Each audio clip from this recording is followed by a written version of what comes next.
Before I proceed with this video, take notice that this video contains spoilers for both Ghost of Tsushima and Ghost of Yotei.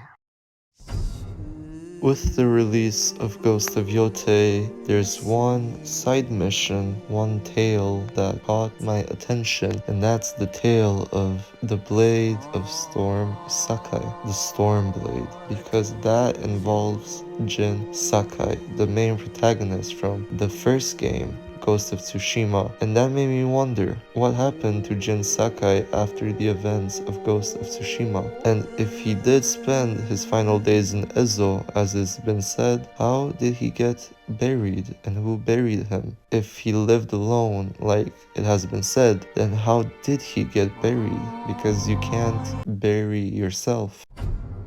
This starts off with you wandering through Oshima Coast and you stumble upon a forgotten shrine where there happens to be a storyteller.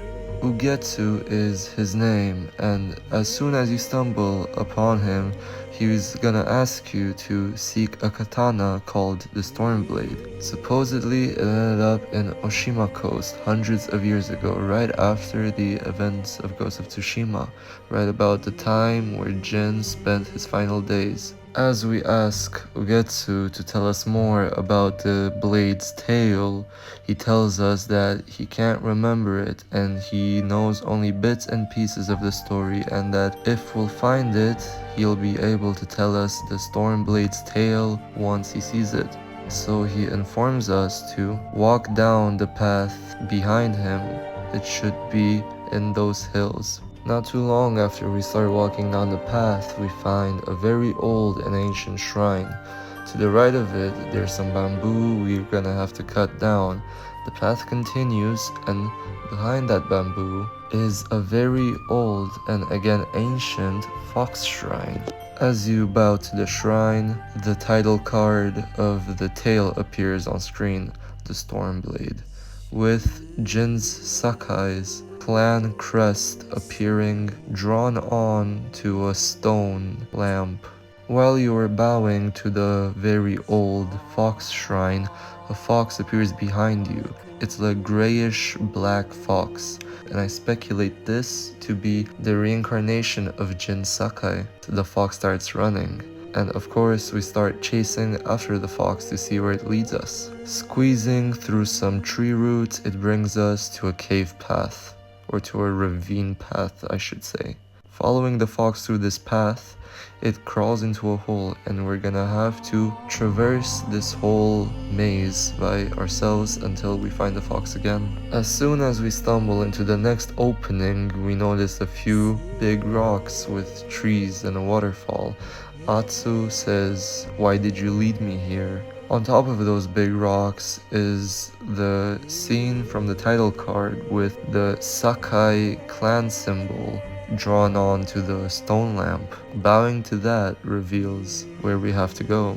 As we progress forward and squeeze between some tight rocks, we find the fox once again, and we also notice a tree with very red leaves. Under that tree, we notice a haiku written, a very old one written ages ago. The haiku reads, "Alone, far from home, old friends never forgotten, cherished sacrifice." Atsu, to reading that, mentions whoever wrote this must have been in pain, but proud. After we're done reading the haiku, the wind starts blowing, and it's leading us towards an opening in the caves behind some vines. The fox yet again gets ahead of us, and we start following the fox again. Traversing through that path, we stumble upon a torii gate. After passing the torii gate and passing a few more steps, we find what appears to be a very broken down and old building, kinda like a house. As soon as we enter the opening again, the game greets us with a title saying, "Lost Shinobi Den." The fox appears once again, with Atsu exclaiming, "There you are." As we take a look into the house, we find Jin's collection of weapons and tools. We also find his father's helmet he used to wear himself, with a broken down horn, and the description of the helmet saying it was cut down by a Mongol blade. Now this, at first I thought it was Jin's house, but apparently it's not Jin's house, it's more like a storage unit, more like a workshop, so to say. Also with his horse saddle and various other things in there, like swords and armor. Also in there we can find a very rusted iron hook, which is most likely the hook that got gifted to Jin by Taka. If we climb up the house, we're gonna be able to traverse down a path. We're gonna have to do some parkour that's gonna get us to a cave opening with a waterfall in the side of the mountain. Going into that cave opening and following that path and crawling under another opening, we're gonna find Jin Sakai's Stormblade in what it looks like a very hidden spot. It looks like he made sure that only the right person be able to find this blade. We get ambushed by some of the Ninetales. We get flashbanged and the leader of the group exclaims, "We've been following you for some time, but now the Stormblade is ours." After fighting off some of the Ninetales that were there and following the leader who stole the blade from us, while following him down a path which is very old, one of the bridges breaks and we fall into a river. Swimming to a rock, we manage to climb back up and get on land. As we get back up to the surface, Atsu says, "Look who's back." And it appears to be the grayish black fox, who I still say is the reincarnation of Jin Sakai, who is trying to help us. Now, making myself clear, the reason why I speculate that grayish black fox is the reincarnation of Jin Sakai is because Jin Sakai and Ghost of Tsushima appear to have a strong bond and connection with foxes, just like how Atsu has a strong connection with wolves. Once again, we start following the fox, and the fox brings us to Jin Sakai's actual home, where he spent his final days of his life. His house appears to be in a very hidden place where no one else could find him, surrounded by a field of pampas, tall grass. As we enter the field, the game gives us a title card saying, "Home of the First Shinobi." Inside Jin Sakai's house, it's filled with vines and overgrown greenery. And there we are able to find a few things like medicine set he also used to make poison with besides medicine. We also find his flute he used to play. We also find the burned adoption papers for Clan Shimura that his uncle, Lord Shimura, handed to him during the events of Ghost of Tsushima. And upstairs in Jin Sakai's house, we find an old dagger with a name engraved onto the blade. The name that appears to be engraved onto the blade is Yuna. And now this makes me think, did Jin take Yuna's dagger to keep with him as a memory of her during his final days he spent in Ezo? Or did Yuna spend her final days with Jin in Ezo? Were they together in the same house? Was that dagger kept as a memory?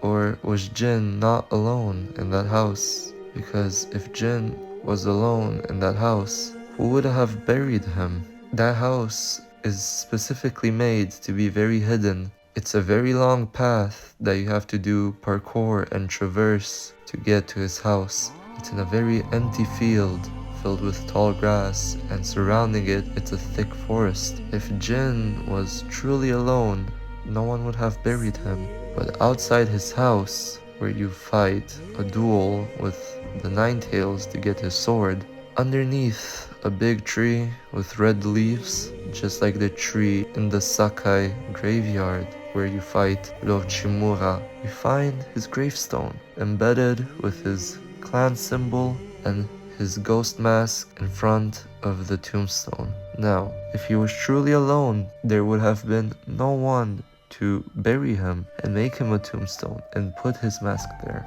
The only outcomes I can think of is either Yuna lived with him or someone somehow found him once he had died and buried him.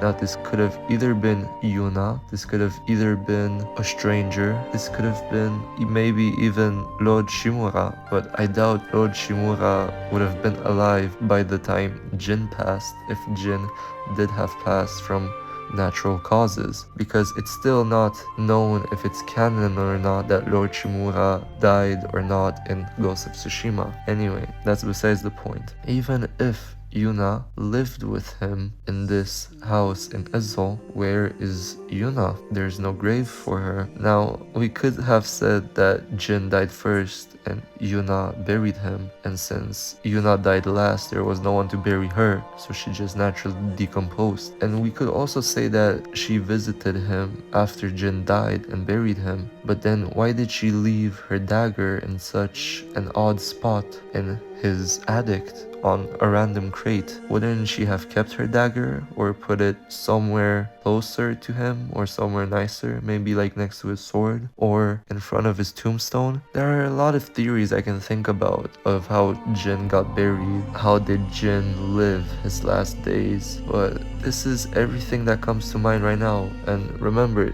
everything is still really fresh in my mind. I just found out all of this right now and I'm recording this very freshly with this information in my mind. I still don't have the game because I don't have a PS5, so I haven't played it myself, but I've watched a lot of playthroughs and videos on the quest and stuff related to it. Everything I'm talking and saying is based off of the videos I've seen and people talk about it and everything else, but I haven't played it myself. But as long as my theory goes, the grayish black fox is the reincarnation of Jin Sakai, and I think Yuna lived with Jin in his final days in Ezo, because if not, he wouldn't have been buried if he lived alone, because his house is very hard to find. It's a trouble getting there, it's very hidden.